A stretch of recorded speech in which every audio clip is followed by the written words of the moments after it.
নীলফামারীতে নতুন জীবনের পথে হাঁটছেন তৃতীয় লিঙ্গের দুই বোন সুফিয়া ও সাবিনা। দীর্ঘদিনের উপহাস আর অবহেলা পেছনে ফেলে তারা জেলা পরিষদের উদ্যোগে উদ্যোক্তা হয়েছেন। তাদের গল্পেই দেখা যায় সুযোগ ও সম্মান পেলে যে কেউ ফিরে আসতে পারে স্বাভাবিক জীবনে। প্রতিকূলতার মাঝেও পড়াশোনা চালিয়ে গেছেন দুই বোন। আব্দুর রশিদ স্যার পাঠানো তথ্য ছবিতে ডেস্ক রিপোর্ট। এক সময় রাস্তায় রাস্তায় মানুষের উপহাস, সামাজিক বঞ্চনা আর দিনের পর দিন অমানবিক অবহেলা ছিল তাদের নিয়মিত সঙ্গী। নীলফামারী সদর উপজেলার ধোবাডাঙ্গা এলাকার তৃতীয় লিঙ্গের দুই বোন সুফিয়া বেগম ও সাবিনা বেগম।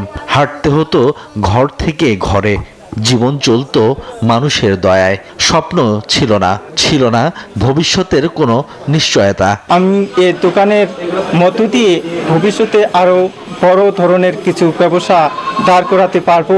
সমাজের চোখ রাঙানিকে উপেক্ষা করে ঘুরে দাঁড়িয়েছেন দুই বোন। উদ্যোক্তা হয়ে গড়েছেন নতুন পরিচয়। তাদের উদ্যম পথচলাকে সহজ করতে নীলফামারী জেলা পরিষদ তাদের হাতে তুলে দিয়েছে জমি, দোকান, ঘর এবং ব্যবসার পুরো প্যাকেজ। আমি চাই যে 64 জেলা তৃতীয় লিঙ্গের মানুষকে দেখাইতে।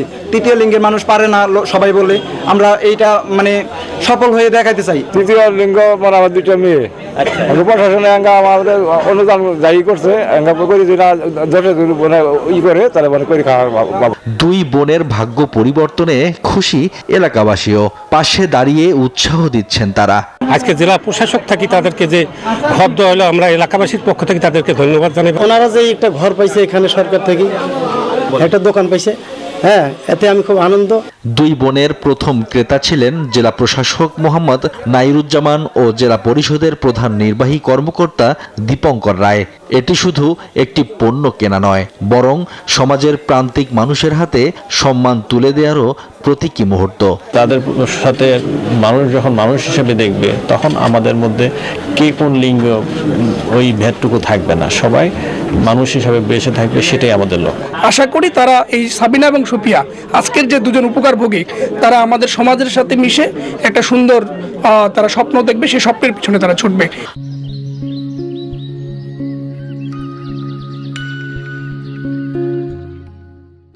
সুফিয়া নীলফামারী সরকারি কলেজ থেকে ইংরেজিতে স্নাতক পাশ করেন, আর সাবিনা HSC পরীক্ষার্থী। শুধু দুই বোনই নয়, তৃতীয় লিঙ্গের আরও কয়েকজনকে দেয়া হয়েছে গবাদি পশু, আর্থিক সহায়তা ও কর্মসংস্থানের সুযোগ। Desk report, news 24।